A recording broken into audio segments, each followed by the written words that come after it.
আসসালামু আলাইকুম, কেমন আছেন সবাই? আলহামদুলিল্লাহ আমি ভালো আছি, দোয়া করি আপনারা ভালো থাকেন। দেখেন আজকে আমি খুব মজার একটা স্ন্যাক্স রেসিপি নিয়ে আসছি। আমি পটেটো লবণ দিয়ে সিদ্ধ করে নিয়েছি, এভাবে ছিলে পটেটোটা আগে, তারপর ধুয়ে একটু পানি আর লবণ দিয়ে সিদ্ধ করে এটাকে ম্যাশ করে নিচ্ছি। এখন ম্যাশ করে এটার মধ্যে আমি কিছু মশলা এখন ইউজ করব, আমি দেখাচ্ছি আপনাদেরকে। তারপর আমি এটা দিয়ে বলের মতো করে বানাবো। এটা যে কী মজা সেটা আমি বুঝাতে পারবো না, এটা খুবই মজার। বাচ্চারাও খাবে এটা, বড়রা বাচ্চারা সবাই খুব মজা করে খাবে। খুব মজার একটা রেসিপি।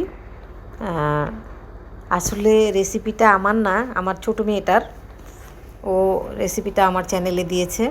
ওর খুব ইচ্ছা, মানে ও মাঝে মাঝে শখ করে মানে এগুলো বানায়, অনেক কিছুই বানায় মাঝে মাঝে। মাশাল্লাহ খুব ছোটো, তারপরে আলহামদুলিল্লাহ ভালোই বানায়, 13 বছরের বাচ্চা। দেখেন এখানে ম্যাশ করা আলুটার মধ্যে পেঁয়াজ ধনিয়া পাতা, কাঁচামরিচ কুচি দেওয়া হয়েছে, মরিচের গুঁড়া দেওয়া হয়েছে। এখন পাপরিকা দিয়ে দিল একটু, তারপর ভিজেল দিল একটু, পরিমাণ মতো দিয়ে দিল। এটা হচ্ছে কর্নফ্লাওয়ার। আপনারা শুধু পরিমাণটা দেখেন। এখন একটা ডিম দিবে। এখানে আলুর পরিমাণ আপনারা বেশি কম করে নিয়ে নেবেন। বেশি যদি বানান তাহলে বেশি আলু সিদ্ধ করে নেবেন, আর যদি কম আলু করেন তাহলে কম করে নেবেন।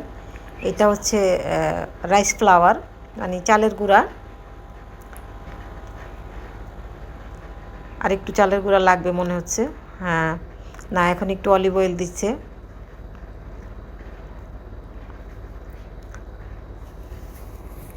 মেখে নিচ্ছে ভালো করে। এখন বল বানাচ্ছে। বলের ভিতরে এখানে চিজ কেটে নিয়েছিল, ছোট ছোট করে চিজ এটার ভিতরে দিবে।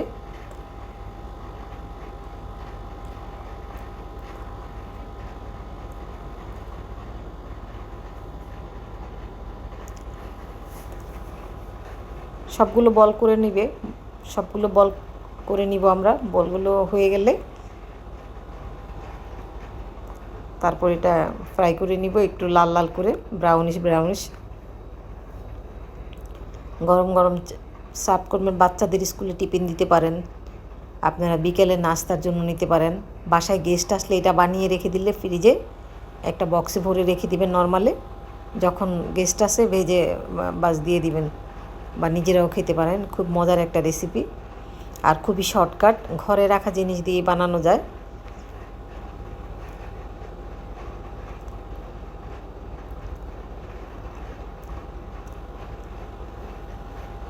তো আমরা এখানে একটু তেল কম ইউজ করেছি।